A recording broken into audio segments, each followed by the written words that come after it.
Bonjour, je m'appelle Sarah. Aujourd'hui, je vais vous lire l'histoire de Sophie, intitulée ainsi. Je voulais me détendre dans ma maison de campagne au bord du lac, mais la femme de mon frère était déjà à l'intérieur avec toute sa famille et a crié « Pourquoi cette stupide sangsue est-elle ici ? Dégage !» J'ai souri et j'ai dit « D'accord, je pars. » Mais ce que j'ai fait ensuite a transformé sa vie en enfer. Eh bien, commençons. Je m'appelle Sophie et j'ai 35 ans. Je travaille comme dentiste dans une assez grande clinique privée à Paris. Je fais cela depuis environ 10 ans maintenant et je suis doué dans mon domaine. Je ne suis pas juste une dentiste ordinaire. Parfois, quand mon patron, le directeur de la clinique, ne peut pas être là, je le remplace. Je m'occupe de toute la paperasse administrative, je gère les fournisseurs, j'organise les plannings du personnel, toutes ces tâches ennuyeuses que personne ne veut faire. Au cours des 2 derniers mois, j'ai fait exactement cela. Mon patron avait de sérieux problèmes personnels avec sa femme et il avait besoin de prendre du recul. Alors, j'étais là, à soigner des patients toute la journée et à rester tard pour faire son travail aussi. J'étais épuisé. Mon dos me faisait mal à force de me pencher sur les patients. Mes yeux étaient fatigués de regarder les dents et les papiers, et j'avais juste besoin d'une pause. J'ai une maison de campagne au bord du lac à environ 40 minutes de mon appartement. Je l'ai achetée il y a 3 ans avec l'argent que j'avais économisé. Ce n'est rien d'extraordinaire, juste un petit chalet près de l'eau, mais c'est le mien. J'adore y aller pour me vider la tête. J'y vais généralement 2 ou 3 fois par mois quand j'ai besoin de m'éloigner du bruit de la ville et du stress. L'endroit est paisible. On entend l'eau, on voit les arbres, et personne ne vient vous déranger pour des urgences dentaires ou des problèmes de personnel. Je ne suis pas la seule à l'utiliser, cependant. J'ai donné un jeu de clés à mes parents pour qu'ils puissent y aller quand ils voulaient. Ils sont à la retraite maintenant et ils aiment y passer des week-ends parfois. Mon jeune frère, Julien, a également accès. Il s'est marié il y a 2 ans avec une femme nommée Cassandra et ils allaient parfois dans ma maison de campagne aussi. Il faut que je vous parle de Cassandra. Elle a 28 ans et dès le moment où je l'ai rencontrée, j'ai su qu'elle était une source de problèmes. Elle agit comme si elle était meilleure que tout le monde. Elle se promène le nez en l'air, parle aux gens avec condescendance et traite mon frère comme son serviteur. J'ai essayé d'être gentil avec elle au début parce que Julien semblait heureux, mais elle a rendu les choses très difficiles. Chaque fois que nous parlions, elle faisait une remarque sur le fait que je travaillais trop ou que je devrais mieux m'habiller ou à quel point c'était triste que je n'ai pas encore de mari. Très charmant, n'est-ce pas? Mais Julien l'aimait, alors je suis restée silencieuse.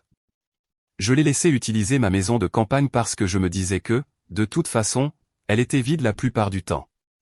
Pourquoi ne pas laisser mon frère en profiter? Ce vendredi-là, j'ai enfin fini de remplacer mon patron. Il revenait le lundi, ce qui signifiait que je pouvais enfin prendre un week-end de repos pour la première fois en 2 mois. J'ai décidé d'aller à la maison de campagne et de ne rien faire. Dormir tard, lire un livre, m'asseoir près de l'eau, manger de la malbouffe. Après le travail, je me suis arrêté à l'épicerie. J'ai pris quelques provisions pour le week-end, des pâtes, de la sauce, de la salade, du poulet, du pain, du fromage, une bouteille de vin, du chocolat. J'ai aussi pris du shampoing et du gel douche parce que j'en avais manqué la dernière fois que j'y étais allé. J'ai tout chargé dans ma voiture et j'ai commencé à rouler. La route était agréable. Il était environ 19h et le soleil se couchait. J'avais les fenêtres baissées et je commençais déjà à me sentir mieux. Je pensais à la façon dont je me verserais un verre de vin, préparerais le dîner et me détendrais simplement sur la véranda. Mais quand je me suis approché de la maison, j'ai vu quelque chose d'étrange. Il y avait des lumières allumées à l'intérieur. Des lumières vives, comme si toutes les lampes de l'endroit étaient allumées. Et il y avait des voitures sur le petit parking à côté de la maison. 3 voitures. J'ai tout de suite reconnu la berline argentée de Julien, mais les 2 autres, je ne les connaissais pas. Je me suis garé et je suis resté assise une seconde, confuse. Julien n'avait pas mentionné qu'il serait là. Personne ne m'avait rien dit. Je suis sorti de la voiture et me suis dirigé vers la porte. J'entendais de la musique jouer à l'intérieur. De la musique forte, le genre que l'on met à une fête. J'ai frappé à la porte. Rien. J'ai frappé à nouveau plus fort. Toujours rien. Il ne pouvait pas m'entendre à cause de la musique. J'ai sorti mes clés et j'ai déverrouillé la porte. Je l'ai poussée et je suis entré. L'odeur m'a frappé en premier, un mélange d'alcool et de parfum. Puis je les ai vus. Il y avait peut-être 10 personnes dans mon salon. Cassandra était là, près de la cuisine, un verre à la main. Ses parents étaient assis sur mon canapé. Il y avait d'autres personnes que je ne reconnaissais pas, probablement ses tantes, oncles ou cousins. Des bouteilles de bière et de vin vide étaient éparpillées sur la table basse.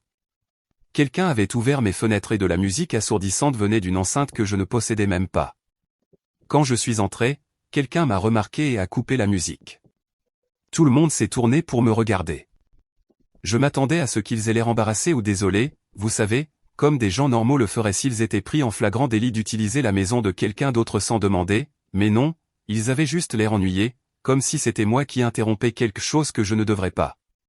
Le visage de Cassandra était rouge. Elle était clairement pompette, voire ivre. Elle a mis ses mains sur ses hanches et a dit « Qu'est-ce que tu fais ici ?» Je l'ai juste regardé une seconde. Je ne pouvais pas croire ce que j'entendais. « Qu'est-ce que je fais ici ?» J'ai dit « C'est ma maison, Cassandra. »« Qu'est-ce que vous faites ici ?» Elle a ri. Puis elle a dit « Nous avons une clé, alors nous pouvons venir ici quand nous voulons et nous détendre. » J'ai regardé tout le monde. Ses parents ne disaient rien. Les autres membres de la famille regardaient juste, attendant de voir ce qui allait se passer. Je suis venu ici pour me détendre ce week-end, ai-je dit, essayant de rester calme. Alors, vous devez tous finir votre fête ce soir et rentrer chez vous. Vous auriez dû voir leur visage. Ils ont tous commencé à parler en même temps, disant des choses comme « Tu es sérieuse ?» et « Nous venons juste d'arriver ». Cassandra était la plus bruyante. Elle s'est tournée vers les autres et a dit « Pourquoi cette stupide sangsue est-elle même ici ?» Puis elle m'a regardé droit dans les yeux et a dit « Dégage d'ici avant qu'on te foute nous-mêmes à la porte. » J'ai eu l'impression que quelqu'un m'avait giflé. J'ai regardé ses parents, les cousins, tout le monde. Ils me fixaient tous comme si j'étais le problème, comme si j'étais celle qui était impolie. J'ai souri. Je ne sais pas pourquoi, mais j'ai souri. D'accord, j'ai dit. Je pars. Je me suis retourné et je suis sorti. En fermant la porte, je les ai entendus me crier des choses, sensu, femme solitaire, vieille idiote, et d'autres choses que je ne vais pas répéter. Je suis monté dans ma voiture, toujours souriante, mais à l'intérieur, j'étais tellement en colère que je voyais à peine clair. Je suis rentré à mon appartement. Cela m'a pris 40 minutes et tout ce temps, je serrais le volant si fort que mes mains me faisaient mal. Quand je suis arrivé chez moi, j'ai déchargé toutes les courses que j'avais faites. J'ai tout rangé. Puis je me suis assise à ma table de cuisine. Je me suis préparé une tasse de thé à la menthe et je suis resté là à réfléchir. Quand Julien a épousé Cassandra il y a 2 ans, c'est moi qui ai payé la majeure partie de leur mariage. Ce n'était pas un petit mariage non plus. Ils voulaient le lieu chic, les fleurs chères, le photographe, le tout. Julien et mes parents sont venus me voir et m'ont demandé si je pouvais aider. Ils ont dit que Julien n'avait pas assez économisé et que mes parents ne pouvaient pas se le permettre avec leur revenu de retraite. Alors, j'ai écrit un chèque de 18 000 €. Cassandra a juste dit que c'était sympa et est passée à autre chose. Puis il y a eu l'appartement. Il y a environ 1 an, Julien a commencé à avoir des problèmes au travail. Il travaillait dans la vente et son entreprise réduisait les commissions. Il ne gagnait plus autant d'argent qu'avant. Pendant ce temps, Cassandra ne travaillait pas du tout. Elle disait à tout le monde qu'elle n'était pas faite pour travailler, qu'elle était destinée à être une épouse et à profiter de la vie, quoi que cela signifie. Alors Julien est venu me voir et m'a demandé si je pouvais aider à payer leur loyer pendant quelques mois. 2 ou 3 mois, a-t-il dit, juste le temps qu'ils se remettent sur pied. Leur loyer était de 1 400 € par mois. J'ai dit oui parce que c'est mon frère et je voulais l'aider, mais 2 ou 3 mois se sont transformés en 1 an. Je payais leur loyer depuis 12 mois consécutifs. Cela fait presque 17 000 €. Chaque mois, je virais l'argent à leur propriétaire. Et chaque mois, je me disais que ce serait la dernière fois. Mais Julien appelait et disait qu'il avait encore besoin d'aide, et je le faisais à nouveau. Et ce n'était même pas tout. J'avais un compte d'épargne séparé avec environ 25 000 €. C'était pour les urgences, pour des choses dont j'aurais besoin plus tard. J'ai donné à Julien l'accès à ce compte aussi. Je lui ai dit que c'était uniquement pour les vraies urgences, et il a promis qu'il ne l'utiliserait que si c'était absolument nécessaire. Mais je vérifiais le compte parfois, et je voyais des retraits. 300 € ici, 400 € là, parfois plus. Je n'ai jamais rien dit parce que je me disais qu'il en avait besoin, et je continuais à remettre de l'argent pour remplacer ce qu'il prenait. Puis il y a eu la voiture de Cassandra. Pour leur cadeau de mariage, je leur ai acheté un plan de remboursement de prêt automobile. Je payais son prêt automobile tous les mois. C'était 320 €. Je faisais ça depuis 2 ans. Cela fait presque 8 000 € au total. J'ai fait le calcul dans ma tête pendant que j'étais assise là à boire mon thé. Le mariage, le loyer, la voiture, le compte d'urgence. Je leur avais donné plus de 50 000 € en 2 ans, peut-être plus. Et Cassandra venait de me traiter de sansu. Elle m'avait dit de dégager de ma propre maison. J'ai fini mon thé et j'ai pris une décision. Je n'allais plus les soutenir. J'en avais assez. J'ai pris mon téléphone et j'ai ouvert mon application bancaire. Je suis allé dans la section des paiements automatiques et j'ai trouvé le paiement du loyer de l'appartement de Julien. Je l'ai annulé. Puis j'ai regardé le paiement du prêt automobile pour la voiture de Cassandra. J'ai annulé cela aussi. Le lendemain matin, samedi, je me suis levé tôt et je suis allé à ma banque. Je suis entré et j'ai demandé à parler à quelqu'un au sujet de mes comptes. Ils m'ont mis en contact avec l'une des responsables, une femme nommée Patricia, avec qui j'avais déjà travaillé. Je dois retirer quelqu'un de mon compte d'urgence, ai-je dit. Bien sûr. Qui voulez-vous retirer, a-t-elle demandé. Mon frère, Julien Dubois, ai-je dit. Elle a affiché mon compte sur son ordinateur et a effectué le changement. Cela a pris peut-être 5 minutes. Julien n'avait plus accès à mon argent. Quand je suis parti de la banque, je me sentais encore mieux. Je n'ai pas appelé Julien. Je n'ai pas appelé Cassandra. Je n'ai pas informé mes parents. Je suis juste rentré chez moi et j'ai attendu.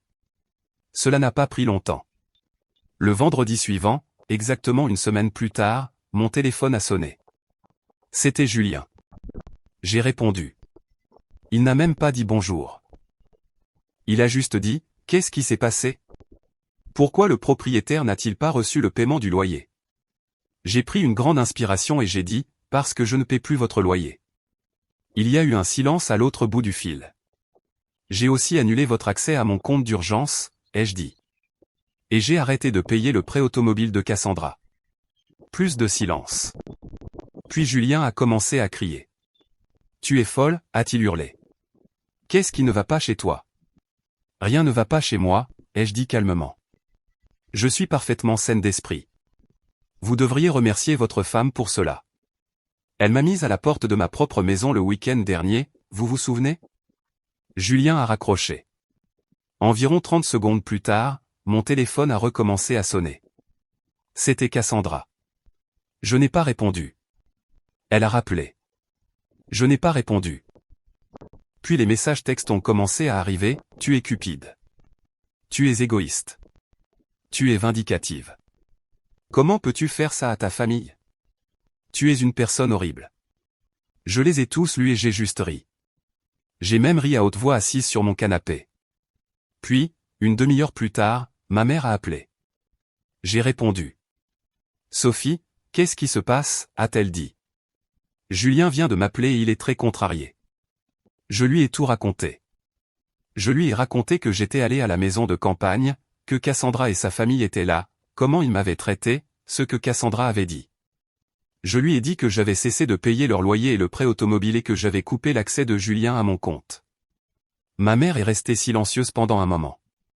Puis elle a dit, Sophie, ma chérie, tu dois comprendre la position de ton frère. Il aime sa femme. Cassandra est juste un peu lunatique parfois. Tu devrais faire un petit effort pour ne pas avoir de conflit familial. Je n'arrivais pas à croire ce que j'entendais. Maman, il s'agit de respect, ai-je dit. Si Cassandra ne me respecte pas mais utilise mon argent, alors je coupe l'argent. C'est aussi simple que ça. Mais Sophie. Je lui ai raccroché au nez. Je sais que cela semble méchant, mais je ne pouvais plus l'écouter. Ce vendredi suivant, je suis allé à ma maison de campagne. J'avais appelé un serrurier plus tôt dans la semaine et pris rendez-vous. Quand je suis arrivé, il m'attendait déjà. Il a changé toutes les serrures pour moi. Nouvelle clé, nouveau verrou, tout. Je l'ai payé en espèces et je l'ai remercié. Personne n'utilisait plus ma maison. Ni Julien et Cassandra. Pas même mes parents. Ils n'avaient pas apprécié ce que j'avais fait pour eux, et ils ne m'avaient pas soutenu quand j'en avais eu besoin. J'ai passé le week-end là-bas seul. C'était calme et paisible, exactement ce dont j'avais besoin. Quelques jours de plus se sont écoulés. C'était mercredi soir et j'étais chez moi en train de préparer le dîner quand quelqu'un a frappé à ma porte. J'ai regardé par le Judas et j'ai vu ma mère, mon père et Julien debout là. J'ai remarqué que Cassandra n'était pas avec eux. C'était une décision intelligente de leur part. Ils savaient que la voir ne ferait qu'aggraver les choses. J'ai ouvert la porte et je les ai laissés entrer. Nous nous sommes tous assis à ma table de cuisine. Personne n'a rien dit au début. Le silence était inconfortable. Finalement, Julien a pris la parole. « Sophie, je comprends », a-t-il dit. « Je comprends pourquoi tu es contrariée. J'ai parlé à Cassandra, et elle est prête à s'excuser auprès de toi, mais seulement si tu lui rends tout, les paiements du loyer, les paiements de la voiture, mon accès à ton compte, tout. » J'ai commencé à rire. Je n'ai pas pu m'en empêcher. Toute cette histoire était tellement ridicule. « Je ne vais rien rendre », ai-je dit. Ma mère avait l'air contrariée. Mon père est resté assis à regarder la table. J'ai pris mon téléphone et j'ai ouvert mes messages. J'ai fait défiler la conversation avec Cassandra et j'ai tourné le téléphone pour qu'ils puissent tous la voir. Regardez ce qu'elle m'a envoyé toute la semaine, ai-je dit. Ils se sont penchés et ont commencé à lire. Il y avait des dizaines de messages. Cassandra m'avait traité de vieille fille. Elle avait écrit que j'étais une femme inutile. Elle avait dit que je n'avais pas d'homme parce que j'étais pathétique et jalouse d'elle. Elle avait écrit que j'étais laide et que j'avais besoin de chirurgie esthétique. Elle avait dit que j'étais aigri parce que ma vie était vide. Encore et encore. Les visages de mes parents ont changé en lisant. Mon père avait l'air choqué. Ma mère avait l'air mal à l'aise. Julien fixait l'écran. « C'est ce que votre femme pense vraiment de moi », ai-je dit à Julien. « Et vous voulez que je continue à payer pour sa vie ?» Julien n'a rien dit. Ma mère s'est raclé la gorge. « Sophie, je sais que c'est difficile, mais tu dois toujours aider ton frère. Il a des problèmes d'argent. Il va être très difficile pour lui de subvenir aux besoins de sa femme sans ton aide. » J'ai secoué la tête. « J'ai déjà décidé. Je ne vous soutiendrai plus. Aucun d'entre vous. » Julien s'est levé. « Très bien, si c'est comme ça que tu le veux. » Ils sont tous partis. Mon père n'a pas dit un seul mot pendant tout ce temps. Il a juste suivi ma mère et Julien hors de la porte. Je suis resté assise un moment après leur départ, me demandant si j'avais fait ce qu'il fallait. Mais ensuite, je me suis souvenu du visage de Cassandra quand elle m'avait dit de dégager de ma propre maison, et j'ai su que j'avais fait le bon choix. 2 semaines se sont écoulées. Je me suis concentré sur mon travail et j'ai essayé de ne pas penser à ma famille. Puis ma mère m'a appelé un après-midi. « Sophie, je pensais que tu devrais savoir », a-t-elle dit. Le propriétaire a expulsé Julien et Cassandra de leur appartement. Ils emménagent chez nous. D'accord, ai-je dit. Merci de me le faire savoir. J'ai raccroché. Je me sentais un peu mal pour mes parents, mais ils avaient fait leur choix. 2 mois ont passé. Le travail allait bien. Je ne faisais plus que de la dentisterie. Plus de tâches administratives. Mon patron avait réglé ses problèmes personnels et dirigeait à nouveau la clinique. J'avais mes week-ends de libre et j'étais allé quelques fois à la maison de campagne. C'était agréable de la voir pour moi seul. Puis ma mère a rappelé. Elle avait l'air fatiguée. « Sophie, je dois te parler », a-t-elle dit. « Qu'est-ce qui ne va pas ?» ai-je demandé. « C'est Cassandra. J'en ai tellement marre qu'elle vive ici. Elle est insupportable. » Je n'ai rien dit. J'ai juste écouté. « Elle est tellement lunatique tout le temps », a poursuivi ma mère. Elle se plaint de tout. Elle veut des plats spéciaux que je dois cuisiner séparément. Elle n'aime pas la façon dont je nettoie. Elle n'aime pas la température de la maison. Rien n'est jamais assez bon pour elle. Ai-je dit. Et elle nous dicte notre conduite, a dit ma mère. La semaine dernière, elle a fait déplacer des meubles à ton père dans le salon. Elle voulait le canapé sur un autre mur. Ton père a des problèmes de dos, Sophie, tu le sais. Et elle l'a fait soulever des meubles lourds. Et puis elle m'a fait réorganiser les placards de la cuisine parce qu'elle a dit qu'ils étaient en désordre. J'ai de l'hypertension. Je ne peux pas faire tout ce travail physique. Qu'est-ce que Julien dit à propos de tout ça? Ai-je demandé. Il la défend, a dit ma mère. Chaque fois qu'elle fait quelque chose de grossier, il trouve des excuses pour elle. Eh bien, vous les avez laissés emménager, ai-je dit. Alors, vous devrez trouver comment gérer ça vous-même. Sophie, s'il te plaît. J'ai raccroché. Je sais que cela semble méchant, mais je les avais prévenus. Ils n'avaient pas écouté. 2 mois de plus se sont écoulés. 4 mois au total depuis que j'avais coupé les ponts avec Julien et Cassandra. J'allais très bien. J'avais économisé tellement d'argent. J'avais même commencé à envisager d'acheter une nouvelle voiture, quelque chose que j'avais repoussé pendant des années parce que je donnais toujours de l'argent à Julien. Un jour, j'étais au travail et la réceptionniste m'a dit que mes parents étaient là. Ils voulaient me parler. J'étais entre 2 patients, alors j'ai pris une pause et je les ai rencontrés dans un café en bas de la rue. Nous nous sommes assis, et ma mère est allée droit au but. Julien et Cassandra divorcent, a-t-elle dit. Cassandra était très malheureuse de la façon dont leur vie avait changé. Elle était en colère de ne plus avoir accès à ton argent. Elle était contrariée de vivre avec nous. Elle détestait que leur mode de vie se soit dégradé. Mon père a enfin pris la parole. Elle a dit à Julien qu'il était inutile. Elle a dit qu'il ne pouvait pas subvenir correctement à ses besoins.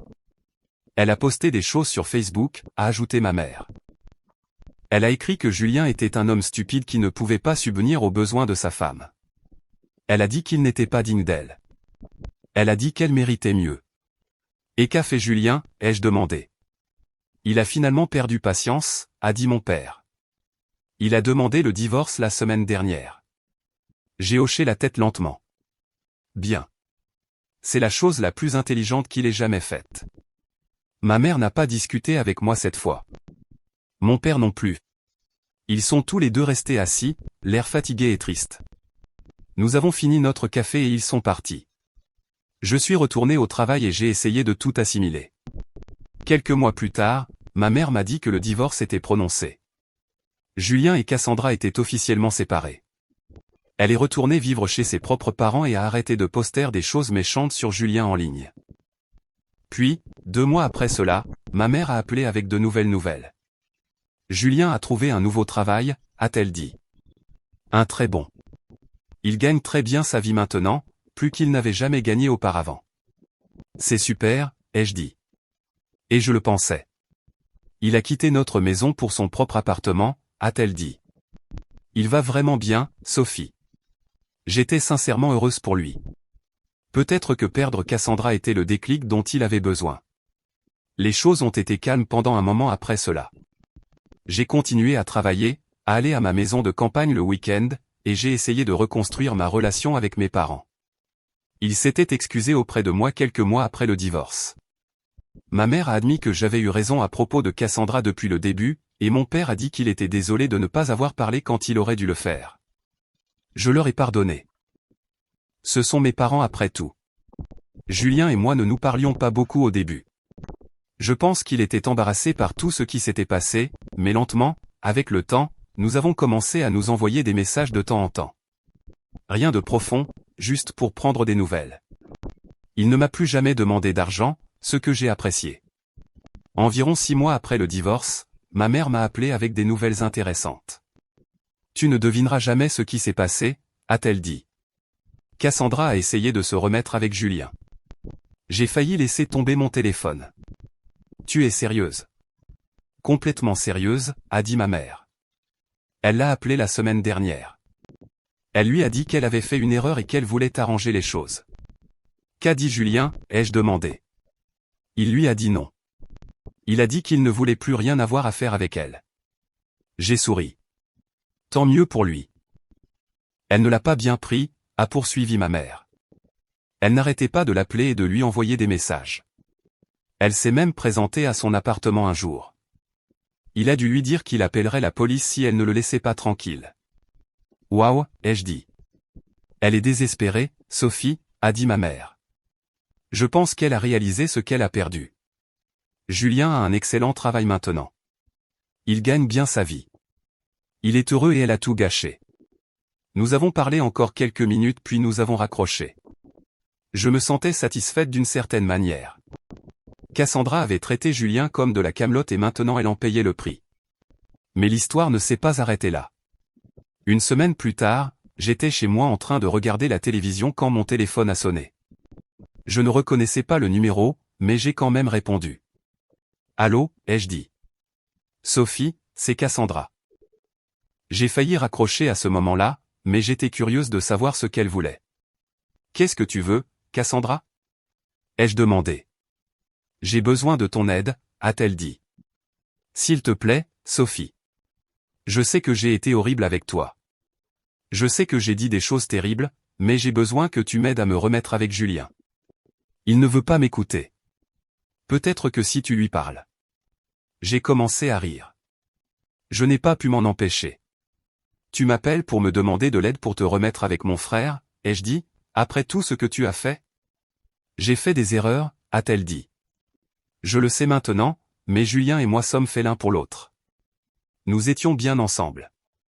Non, vous ne l'étiez pas, ai-je dit. Tu l'as traité comme de la merde. Tu n'as pas travaillé. Tu as dépensé son argent et mon argent. Tu m'as insulté dans ma propre maison. Tu m'as traité de tous les noms. Tu as posté des choses horribles sur Julien en ligne. Et maintenant tu veux que je t'aide. Sophie, s'il te plaît, laisse-moi te rappeler quelque chose, ai-je dit. Tu m'as traité de sansu. Tu m'as dit de dégager de ma propre maison.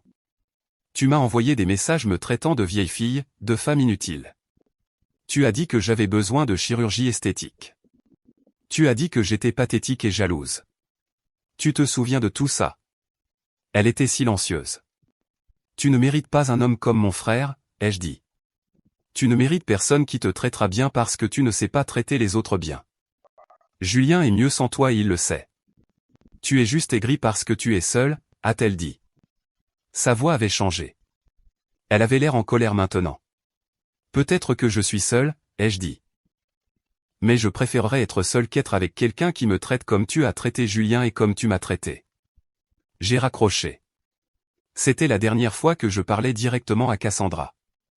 Mais j'ai eu de ses nouvelles par ma mère au cours des mois suivants. Apparemment, Cassandra a commencé à sortir avec un nouveau gars assez rapidement après que Julien ait refusé de la reprendre.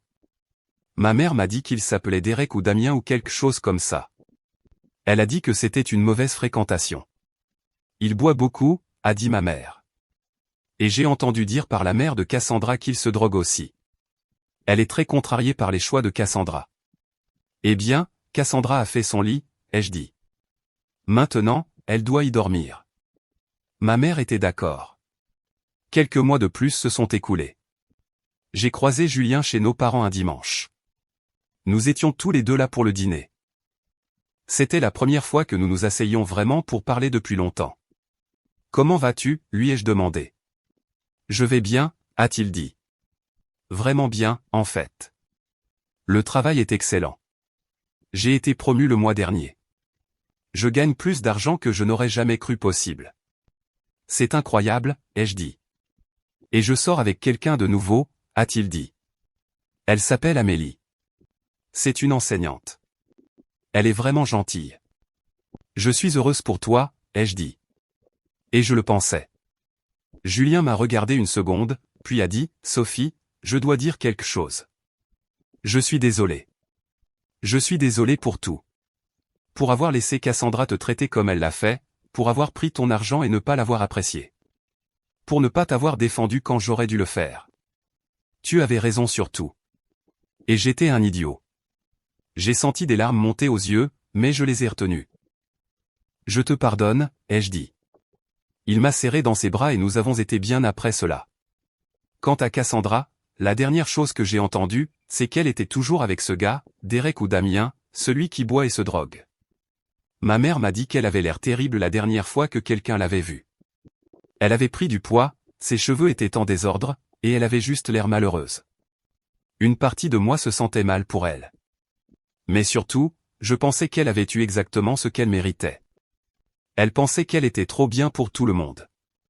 Elle pensait qu'elle pouvait traiter les gens comme elle voulait et qu'il n'y aurait pas de conséquences. Elle avait tort. Et moi? Je vais très bien. Je travaille toujours comme dentiste. Je vais toujours à ma maison de campagne le week-end. J'ai aussi commencé à sortir avec quelqu'un. En fait, il s'appelle Michel, et il est enseignant dans la même école où travaille la petite amie de Julien, Amélie. Ils nous ont présentés. J'ai économisé tellement d'argent depuis que j'ai arrêté de soutenir Julien et Cassandra. J'ai acheté la nouvelle voiture que je voulais. J'envisage de faire un voyage en Europe l'année prochaine. Ma relation avec mes parents est de nouveau bonne. Ma relation avec Julien est meilleure qu'elle ne l'a été depuis des années. J'ai appris quelque chose de tout cela. J'ai appris qu'être généreux est bien, mais laisser les gens profiter de vous ne l'est pas. J'ai appris que la famille est importante, mais le respect l'est encore plus. Et j'ai appris que parfois,